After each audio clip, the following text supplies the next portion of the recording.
Assalamualaikum warahmatullahi wabarakatuh. Perkenalkan, nama saya Aziza Dewilingga, NPM C0C01939 dari Prodi D3 Akuntansi Fakultas Ekonomi dan Bisnis.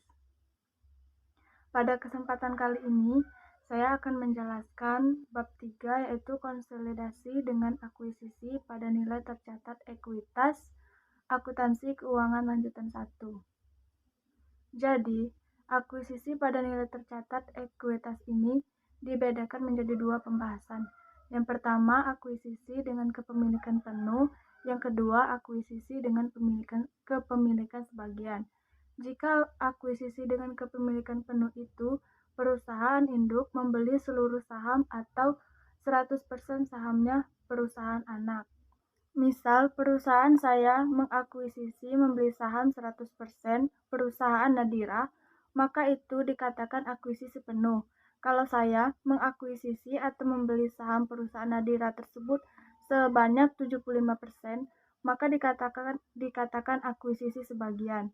Nah, maksud akuisisi pada nilai tercatat itu, misalnya saya menyerahkan uang untuk mengakuisisi 100% saham Nadira itu 500 juta. Itu harus sama dengan nilai ekuitasnya pada PT Nadira pada saat saya akuisisi, berarti aset bersih atau nilai bersih PT Nadira pada saat diakuisisi 500 juta.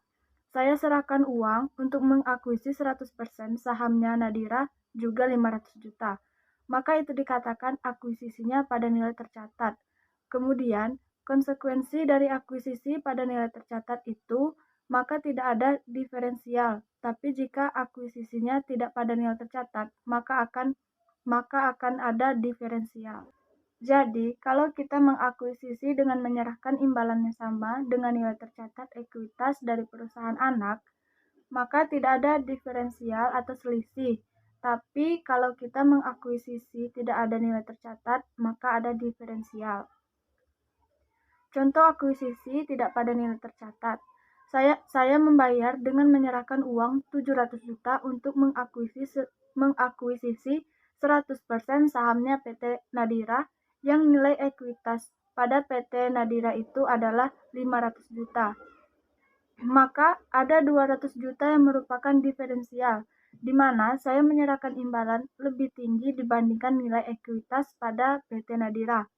Maka 200 juta tersebut ini akan dialokasikan. Yang pertama, alokasinya kita lihat ada tidak aset atau liabilitas dari PT Nadira yang nilai wajar dan nilai tercatatnya berbeda. Kalau seandainya tidak ada semua aset dan liabilitas PT Nadira pada saat akuisisi antara nilai wajar dan nilai tercatat sama nilainya, maka diferensial yang 200 juta tadi semuanya adalah goodwill.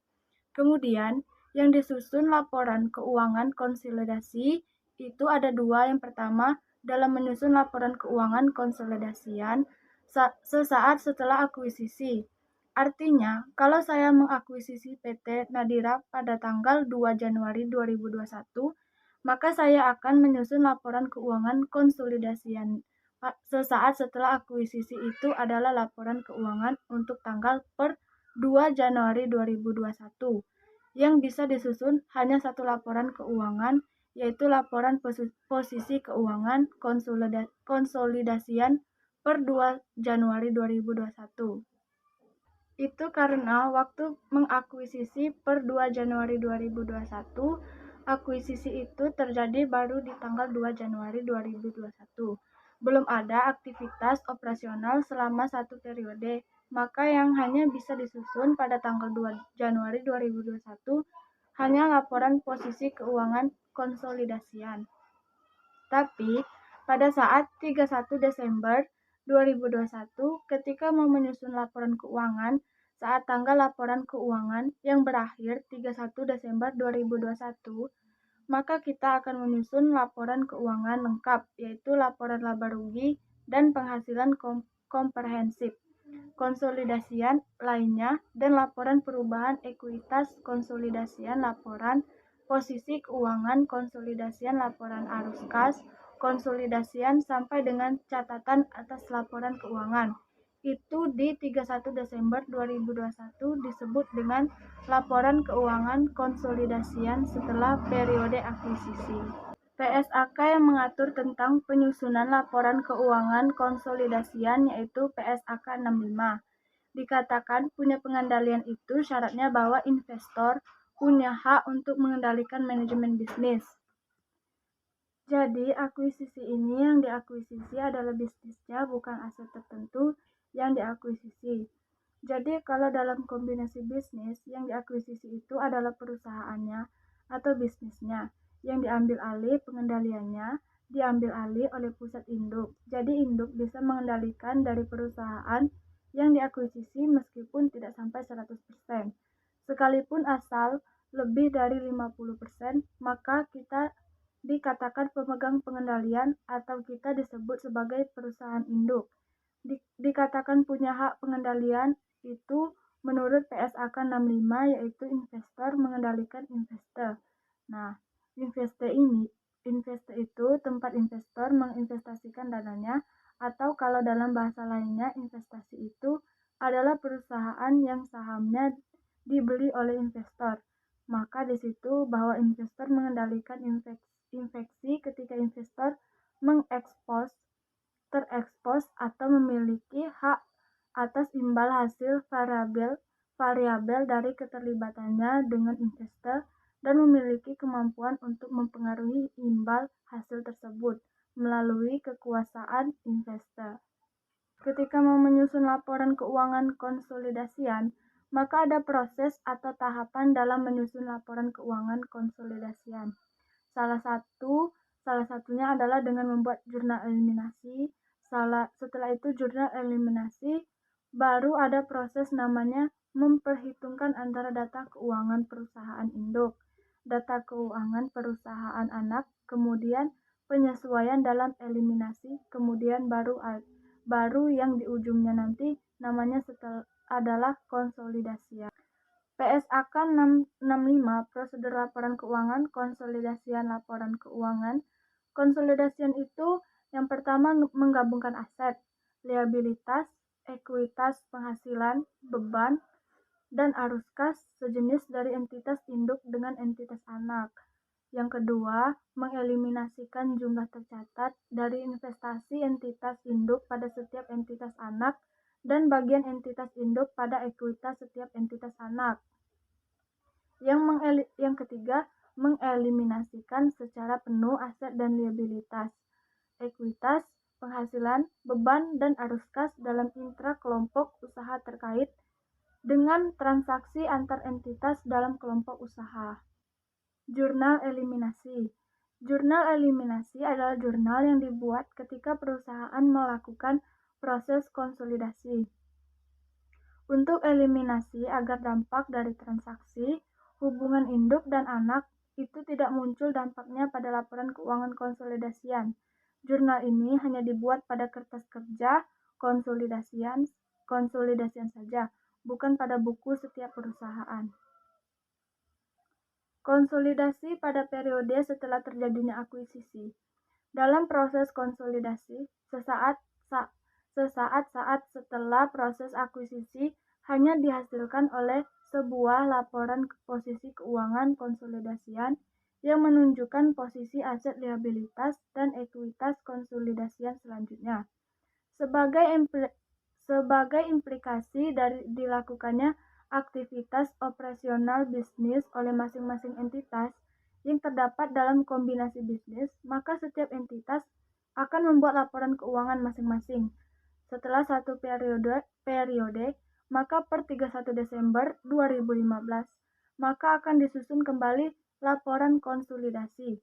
Karena sudah berlangsung selama satu periode, maka laporan keuangan konsolidasiannya terdiri dari laporan laba rugi konsolidasian, laporan saldo laba konsolidasian, dan laporan posisi keuangan konsolidasian.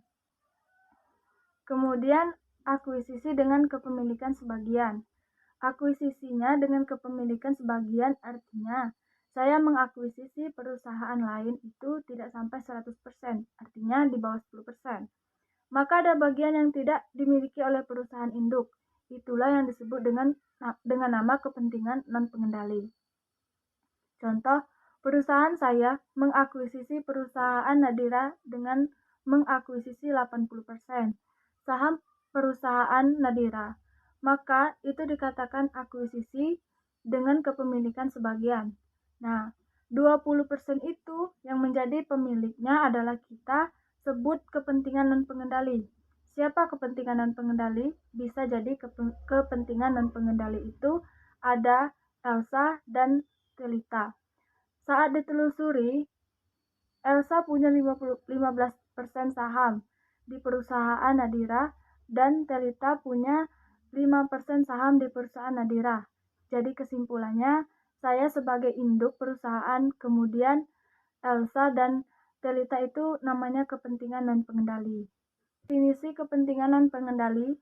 Jadi kepentingan non-pengendali adalah bagian dari ekuitas perusahaan anak yang tidak dimiliki oleh induk. Akuisisi pada nilai tercatat itu artinya imbalan yang saya serahkan untuk mengakuisisi 80% sahamnya perusahaan Nadira itu sama dengan ekuitas bagian atas yang menjadi miliknya saya. Contohnya, misalnya ekuitas Nadira itu ada 200 juta. Jadi saya mengakuisisi 80% sahamnya di PT Nadira dengan menyerahkan uang sebesar 160 juta. Saya menyerahkan uang 160 juta, sedangkan ekuitas pada PT Nadira itu 200 juta. Tapi harus kita ingat, yang menjadi kepemilikan saya tidak 100%, tapi 80%. Jadi untuk memastikan apakah akuisisi ini pada nilai tercatat ekuitas atau tidak, kalikan jumlah persentase kepemilikan saya 80% dengan ekuitas PT anak 200 juta. Jadi 800 juta dikali 200 juta berarti 160 juta. 160 juta itu adalah ekuitasnya PT Nadira yang menjadi milik saya. Imbalan yang saya serahkan juga 160 juta, maka dikatakan akuisisi yang saya lakukan tetap pada nilai tercatat. Untuk ilustrasi, ada di buku halaman 80, yaitu PT Nusantara mengakuisisi dengan membeli 75% saham PT Andalas dengan memberikan imbalan yang dialihkan yaitu berupa uang cash, yaitu 900 juta. Kemudian informasi di situ diketahui pula bahwa nilai wajar dari aset dan liabilitas PT Andalas itu sama dengan nilai tercatatnya. Di situ diketahui seluruh ekuitas dari PT Andalas totalnya adalah 1,2 miliar. Jadi total ekuitas adalah 1,2 miliar diakuisisi oleh PT Nusantara dengan kepemilikan 75%. Sekarang kita hitung. 75% dikali 1,2 miliar sama dengan 900 juta. Berarti itu membuktikan bahwa akuisisi ini adalah akuisisi pada nilai tercatat tidak terdapat diferensial. Berapa nilai akuisisi atau imbalan yang diserahkan 900 juta. Kemudian ekuitas PT Andalas 1,2 dengan kepemilikan 75%. Yang berarti yang menjadi bagian dari ekuitas dari PT Andalas yang menjadi bagian dari PT Nusantara juga 900 juta. Maka tidak ada diferensial atau selisih. Jurnal untuk mencatat akuisisi ini yang dicatat oleh PT Nusantara adalah akan menerbitkan akun investasi pada PT Andalasnya bertambah sebesar 900 juta dan kredit kas 900 juta. Kemudian di tabel 3.6 yang baru bisa disusun ketika kita menyusun laporan keuangan konsolidasian sesaat setelah akuisisi itu adalah laporan posisi keuangan konsolidasian dan menggunakan data, misal butuh data neraca saldo dari PT Nusantara dan neraca saldo dari PT Andalas. Kemudian kita harus melakukan dulu jurnal eliminasi, mengeliminasi ekuitas PT anak. Jadi di situ saham biasa PT Andalas 800 juta, kita eliminasi saldo laba 400 juta juga kita eliminasi. Kemudian investasi pada PT Andalas dieliminasi dengan dicatat. Kemudian kertas kerja konsolidasi. Penyelesaian kertas kerja konsolidasi itu ada yang tinggal menjumlahkan, yang tidak terpengaruh oleh jurnal eliminasi maka langsung dijumlah. Sedangkan yang terpengaruh dengan jurnal eliminasi itu contohnya investasi pada PT Andalas. Menurut neraca saldo PT Nusantara itu terdapat aset namanya investasi pada PT Andalas 900 juta. Kemudian ada eliminasi di posisi kredit 900 juta. Maka dalam laporan keuangan konsolidasian investasi pada PT Andalas itu tidak muncul. Ekuitas dari PT Andalas, perhatikan di bagian ekuitasnya untuk PT Andalas. Itu ada 800 juta. Saham biasa, kemudian ada saldo laba 400 juta. Kemudian dieliminasi. Maka yang muncul adalah ekuitas atau saham biasa dan saldo laba dari PT Nusantara, yaitu 3 miliar dan 1,5 miliar. Kemudian muncul kepentingan dan pengendali sebesar 300 juta.